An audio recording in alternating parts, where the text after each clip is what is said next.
मथुरा नगरी में अत्याचारी राजा कंस का शासन था। अपनी बहन देवकी के विवाह में आकाशवाणी हुई। हे कंस, तुम्हारा विनाश देवकी की 8वीं संतान से होगा। अगर ऐसा है तो फिर मैं अभी देवकी का वध कर दूंगा। नहीं महाराज, मैं वचन देता हूँ, आपकी रक्षा के लिए हर संतान आपको सौंप दूंगा। 7 संतानों के बाद आधी रात को भाद्रपद कृष्ण अष्टमी को भगवान विष्णु ने कृष्ण रूप में अवतार लिया। देवकी, ये तो स्वयं भगवान है। उसी समय कारागार के द्वार खुल गए, पहरेदार सो गए और वासुदेव ने टोकरी में कृष्ण को रख गोकुल के लिए प्रस्थान किया। वासुदेव ने यशोदा के घर कृष्ण को रख दिया और वहां की कन्या को लेकर मथुरा लौट आए। हे कंस, मुझे मारने से कुछ न होगा। तुम्हारा संहार करने वाला जन्म ले चुका है, तो मुझे उसे ढूंढना होगा। कंस ने पूतना नामक अत्यंत खतरनाक राक्षसी को भेजा जो शिशुओं को मार डालती थी। अरे प्यारे बच्चे, कहीं तुम्हें भूख तो नहीं लगती है? लो, दूध पी लो। लेकिन कृष्ण ने उसके विष भरे दूध के साथ उसकी प्राण शक्ति भी खींच ली, जिससे वह राक्षसी अपनी प्राण त्याग दी। अरे ये तो भगवान श्री कृष्ण के अवतार हैं।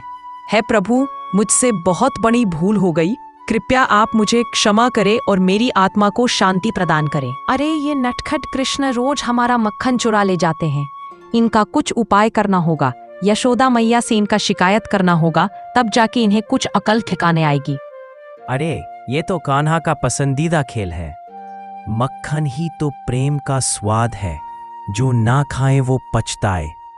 यमुना नदी में कालिया नाग ने अपना डेरा जमा रखा था, जिससे वहां के लोग अत्यंत भयभीत हो गए थे। कोई इसमें नहाए तो वह कालिया के विष से विषेलित होकर अपनी प्राण त्याग देता था। गोपियां डरो मत, मैं हूं आप लोगों के साथ। मैं जब तक आप लोगों के साथ हूं, मैं कुछ होने नहीं दूंगा। कृष्ण पानी में कूद गए, कालिया के फनों पर नृत्य किया और उसे वृंदावन छोड़ने का आदेश दिया। प्रभु, मैं आज्ञा मानता हूँ। जब इंद्र ने वृंदावन पर मूसलाधार वर्षा बरसाई, कृष्ण ने गोवर्धन पर्वत अपनी छोटी उंगली पर उठा लिया। जय कन्हैया लाल की नारा लगाने लगे और सारा वृंदावन वासी खुशी से नाचने लगे। हे वासुदेव, मुझे क्षमा करें, मैं आपका सामर्थ्य नहीं पहचान सका। मैं इसके आगे ऐसा गलती फिर कभी नहीं करूंगा। कृष्ण और बलराम मथुरा पहुंचे। अरे बालक, तुम मेरा क्या बिगाड़ोगे? मैं तो तुम्हारा प्राण एक चुटकी में ले सकता हूँ।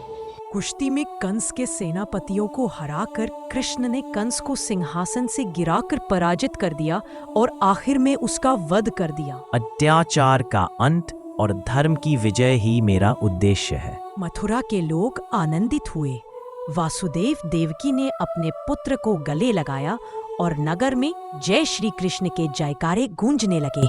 तो दोस्तों, इस कहानी से हमें यह सीख मिलती है कि बुराई कितनी भी शक्तिशाली क्यों न हो, अंत में सत्य और धर्म की जीत होती है।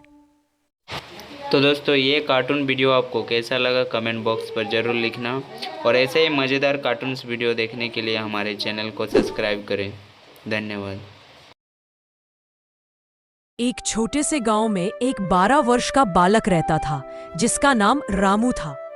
उसका परिवार अत्यंत निर्धन था। माँ कमला और पिता शिवराम दोनों खेतों में मेहनत करके गुजारा करते थे। शिवराम ने कहा, बेटा रामू, पढ़ाई लिखाई में मन लगाओ। जीवन में कुछ बनोगे तो हमें गर्व होगा। किंतु रामू जानता था कि घर की स्थिति इतनी दयनीय है कि विद्यालय की फीस भी कठिनाई से चुकाई जाती है। सुबह से शाम तक शिवराम और कमला खेतों में कठिन परिश्रम करते। रामू भी विद्यालय से लौटकर उनका हाथ बटाता। एक दिन माँ की तबीयत बिगड़ गई।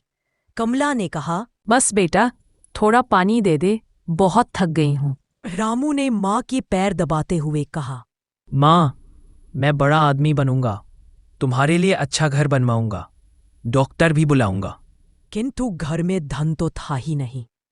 रामू विद्यालय जाता, किंतु फटे पुराने वस्त्रों और जूतों में।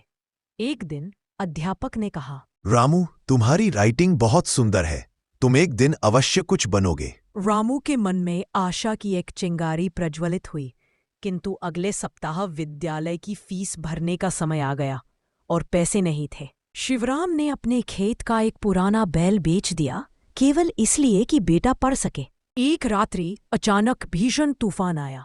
सारा खेत नष्ट हो गया, फसल मिट्टी में मिल गई। शिवराम थककर भूमि पर गिर पड़ा।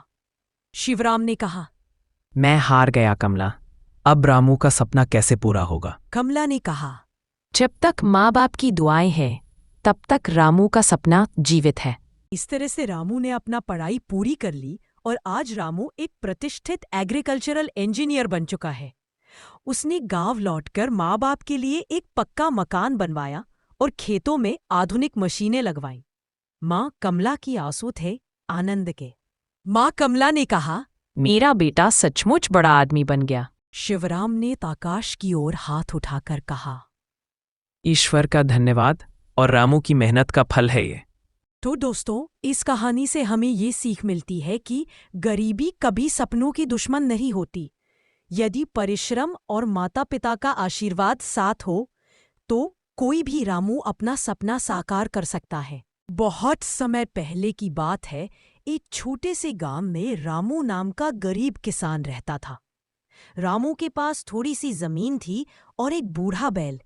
वो मेहनत से खेतों में काम करता, लेकिन फिर भी उसका पेट भर खाना नहीं जुट पाता। रामू सादा जीवन जीता, लेकिन उसका दिल बहुत बड़ा था। वह अक्सर भूखा रहकर भी अपने बैल मोती को पहले चारा खिलाता। गांव के बच्चे रामू को बहुत पसंद करते थे क्योंकि वह हमेशा मुस्कुराता और उन्हें मजेदार किस्से सुनाता। एक साल बारिश बिल्कुल नहीं हुई। रामू की फसल सूख गई और उसके पास खाने को कुछ नहीं बचा। गांव के कई किसान शहर चले गए, लेकिन रामू अपने गांव और मोती को छोड़कर नहीं गया। एक रात वह दुखी होकर आकाश की ओर देख रहा था। तभी एक तारा टूटा और गिरते हुए रामू ने एक दबी सी इच्छा मांगी, काश मेरी मेहनत रंग लाए और मैं कभी भूखा न रहूं। अगले दिन रामू खेत में कुछ खोद रहा था कि उसकी कुदाल एक लोहे की संदूक से टकराई। उसने संदूक निकाला और देखा उसमें पुराने सिक्के और एक चिट्ठी थी। चिट्ठी में लिखा था, जिसे ये संदूक मिला वह ईमानदारी से इसका उपयोग करे, तभी इसका लाभ मिलेगा। एक छोटे से गांव में एक 12 वर्ष का बालक रहता था जिसका नाम रामू था। उसका परिवार अत्यंत निर्धन था। माँ कमला और पिता शिवराम दोनों खेतों में मेहनत करके गुजारा करते थे। शिवराम ने कहा, बेटा रामू, पढ़ाई लिखाई में मन लगाओ। जीवन में कुछ बनोगे तो हमें गर्व होगा। किंतु रामू जानता था कि घर की स्थिति इतनी दयनीय है कि विद्यालय की फीस भी कठिनाई से चुकाई जाती है। एक दिन माँ की तबीयत बिगड़ गई।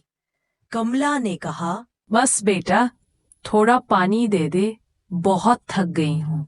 रामू ने माँ के पैर दबाते हुए कहा, माँ, मैं बड़ा आदमी बनूंगा, तुम्हारे लिए अच्छा घर बनवाऊंगा, डॉक्टर भी बुलाऊंगा। किंतु घर में धन तो था ही नहीं। रामू विद्यालय जाता, किंतु फटे पुराने वस्त्रों और जूतों में। एक दिन अध्यापक ने कहा, रामू, तुम्हारी राइटिंग बहुत सुंदर है। तुम एक दिन अवश्य कुछ बनोगे। रामू के मन में आशा की एक चिंगारी प्रज्वलित हुई, किंतु अगले सप्ताह विद्यालय की फीस भरने का समय आ गया और पैसे नहीं थे। शिवराम ने अपने खेत का एक पुराना बैल बेच दिया, केवल इसलिए कि बेटा पढ़ सके। एक रात्रि अचानक भीषण तूफान आया। सारा खेत नष्ट हो गया, फसल मिट्टी में मिल गई। शिवराम थककर भूमि पर गिर पड़ा। शिवराम ने कहा, मैं हार गया कमला। अब रामू का सपना कैसे पूरा होगा? कमला ने कहा, जब तक माँ बाप की दुआएं हैं तब तक रामू का सपना जीवित है। इस तरह से रामू ने अपना पढ़ाई पूरी कर ली और आज रामू एक प्रतिष्ठित एग्रीकल्चरल इंजीनियर बन चुका है। उसने गांव लौटकर माँ बाप के लिए एक पक्का मकान बनवाया और खेतों में आधुनिक मशीनें लगवाईं। माँ कमला की आंसू थे आनंद के।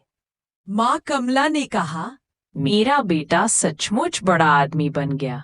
शिवराम ने आकाश की ओर हाथ उठाकर कहा, ईश्वर का धन्यवाद और रामू की मेहनत का फल है ये।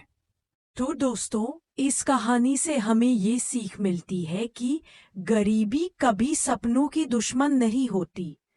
यदि परिश्रम और माता पिता का आशीर्वाद साथ हो तो कोई भी रामू अपना सपना साकार कर सकता है।